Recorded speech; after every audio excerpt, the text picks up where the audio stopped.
안녕하세요. 큰언니네 부동산입니다. 오늘은 임장 활동을 잘하기 위한 방법을 안내해 드리겠습니다. 처음 부동산에 대해서 제가 아무것도 모를 때 임장이라는 말이 나왔는데 그게 무슨 뜻인지 몰라서 얼떨떨했던 기억이 납니다. 부동산 임장이란 쉽게 말해서 해당 부동산의 현장 조사 내지는 현장 답사를 말합니다. 부동산에 관심이 많은 분들은 이미 임장 활동을 많이 해보셔서 자신만의 노하우를 가지고 계시겠지만 처음 접하시는 분들은 어떻게 임장을 해야 하는지도 모르는 채 쓱 구경만 하고 오는 경우도 많이 있거든요. 임장이란 토지나 건물 또는 아파트나 상가 등의 현장을 조사하면서 입지를 분석하고 가치를 파악하고 앞으로의 전망을 미리 조사하는 중요한 과정이라고 할 수 있는데요. 요즘은 인터넷의 발달로 정보를 얻기가 정말 쉬워졌죠.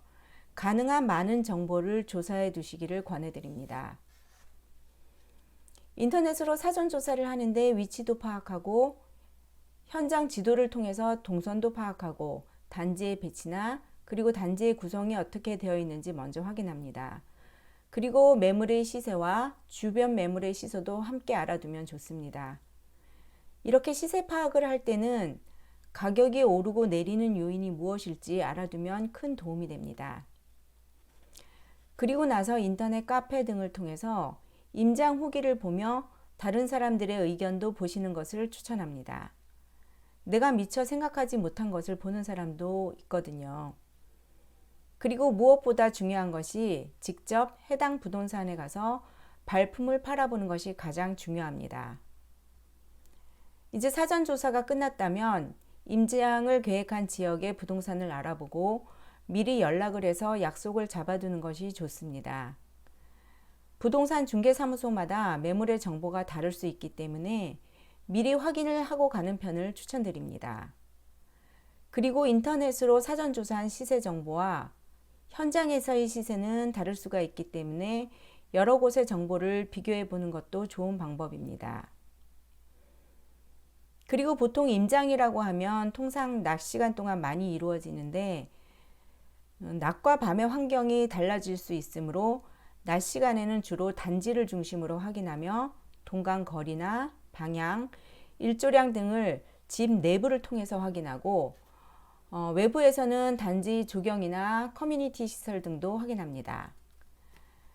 밤 시간대에는 주변의 외부 환경을 살펴서 주위 상가로부터의 소음이나 단지 내부의 밝기 정도도 체크하시면 좋을 것 같습니다. 임장 시에는 주로 사진을 많이 찍어서 남기는데요.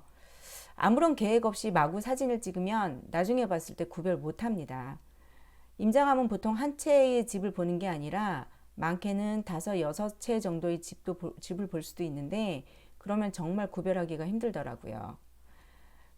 미리 동선에 대한 계획도 세우시고 동선에 따라 사진을 찍고 필요한 것이나 특이한 사항은 그때그때 메모하시는 것도 잊지 마시기 바랍니다. 이렇게 사진을 찍어두면 현장 방문 시 미처 보지 못했던 부분도 사진으로 파악할 수가 있으니 가능하다면 사진을 많이 찍어두시기 바랍니다. 임장까지 끝났다면 임장 후에는 조사한 내용과 사진 그리고 부동산 사무소에서 보고 들은 내용을 잘 정리해 둡니다. 나중에 기억을 되살리기에도 좋겠지만 이렇게 기록을 남겨놓으면서 임장하는 나만의 노하우도 생기고 부족 부분을 채울 수 있게 됩니다. 한 번 할 때 제대로 임장을 해둔다면 나중에 기억이 안 나거나 매번 같은 실수를 하는 우를 줄일 수 있습니다. 오늘은 부동산 임장 활동 시 필요한 활동 등에 대해서 안내해 드렸는데요. 평소 관심 있던 지역은 시간 나실 때 한 번씩 돌아보는 것도 꽤 재미있을 것 같습니다. 핑계 삼아 맛있는 것도 많이 드시면서 말이죠. 부동산에 관심 있는 분들 그리고 이제 관심이 생기시는 분들 한번 꼭 해보시면 좋겠습니다. 이 내용이 조금이라도 도움이 되셨다면 좋아요와 구독 꼭꼭 눌러주세요. 감사합니다.